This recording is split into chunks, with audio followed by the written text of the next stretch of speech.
Hello all. Today we will start the engineering mechanics in the module 1. Actually in the module 1 we have two chapters, that is introduction for civil engineering and engineering mechanics. So please do watch the introduction of civil engineering so that you will be knowing what are the roles of the civil engineers and what are the different branches of the civil engineers. Okay. Here the second chapter is engineering mechanics. Okay, we will see the classification of mechanics. The mechanics is going to classified into three different categories, that is engineering mechanics, solid mechanics and fluid mechanics. In engineering mechanics we are going to deal with the rigid bodies, and in solid mechanics we are going to deal with deformable bodies, and in fluid mechanics we are going to deal with the fluids. But here mainly we are going to study about the introduction for the engineering mechanics, that too with the dealing with the rigid bodies. That is, this is we are going to dealing with the engineering mechanics. Okay, next in engineering mechanics there are two types of, again it is going to classify into two sections, that is statistics and dynamics. In the dynamics actually we have kinematics and kinetics. Again the fifth module is based on kinematics itself. That is later we'll see. Okay, engineering mechanics. Here, firstly, we need to understand what is basic idealization before going to start the problems. That is particle, rigid body, and continuum and point force. So we have to know about concepts of these four concepts. So first one, particle. It is a body of negligible dimensions. Okay, in the mathematical sense, a particle is a body whose dimensions are considered to be near zero, so that we may analyze it as a mass concentrated at a point. That is, the particle which is having no size but there is a mass. We often choose a particle as a differential element of the body. Okay, we may treat a body as a particle when its dimensions are irrelevant to the description of its position or the action of forces applied to it. A body considered as a particle is taken as a unique point, which is generally the mass center of the body. A particle has mass but no shape and dimensions. So, for example, if we are standing on the hill and watching the the vehicles or a trees or a home which is in the ground, so how it will be, it will look like very small one. That is it is called as a particle that has which is no shape and size, only it will be having a mass. So that one example you can take, or here also I have given one example. That is, size of the earth is insignificant compared to the size of its orbit. So earth can be modeled as a particle when studying its orbital motion. So earth is also look like, if you're studying about the orbit, the earth has a model as a particle with studying its orbital motion, so it is also look like a particle. Okay, next we'll go to the concepts of rigid bodies. Any body which doesn't undergo deformation, right? If any body after the application of the load, after the application of the force, which the body is not changing its position, changing its shape, so it will be called as a rigid body. Deformable body and a rigid body, you can see in the figure A and a figure B. The concept of a rigid body is purely theoretical or imaginary. A rigid body is said to undergo no deformation in the action of any external agency. External agency means force, load, the moment, etc. In other words, relative position of the modules of a rigid body are fixed in a space. For example, you take any rigid body and mark 2 points on that. So after the application of the body will not change its position.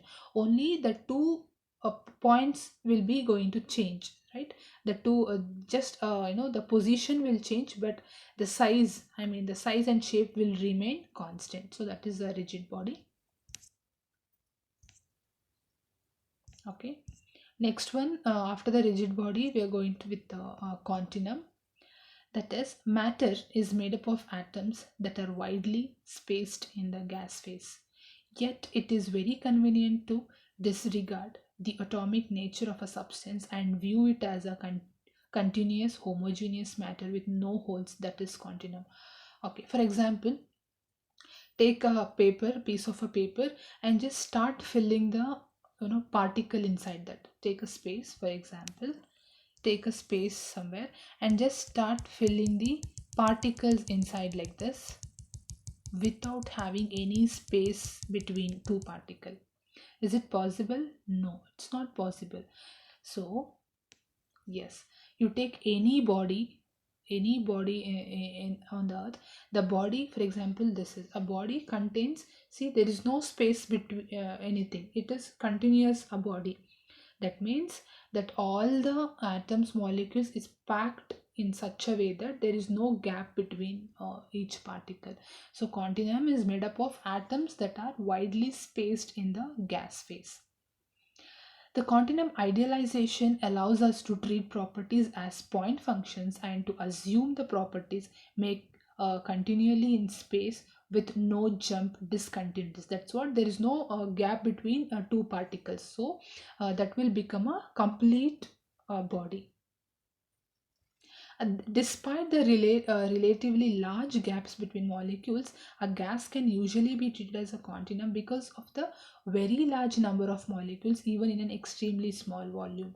That's what. So the molecules and atoms are closely packed. There is no gap between any atoms or a molecule. There is no gap between with each other. So that will be called as a continuum. Next one, point force. So already we know what is force, right? So point force means usually it will be contact with other body, then only the force is going to apply. So without the contact between the two bodies, the force will never be going to apply to each other. So force acting at a point is called point force. It acts on a very small area compared to total surface of the area. Here you can see one example. If I want to push the ball, definitely I want to give a I want to touch that body, then only that particles, then only that body will move to the other body. So point force is just is acting on a particular point, so that will be our point force.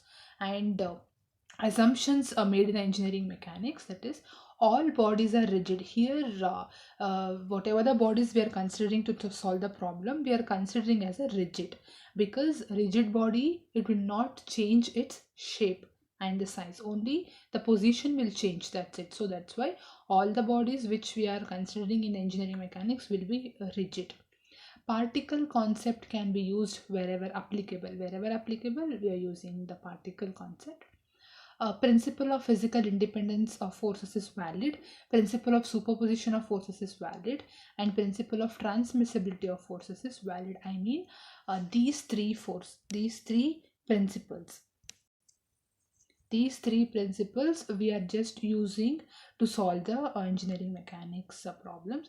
But these three principles I am going to explain in a separate PPT, because it's a very important question, and depend on these three principles we are solving the problems. So thank you for this. And next, continuation with the principles of three, that is physical independence, superposition of forces, and transmissibility of forces. After that, few the theory parts of what is forces and what are the examples of forces, different system of forces. Then we will move on to the problems. Thank you.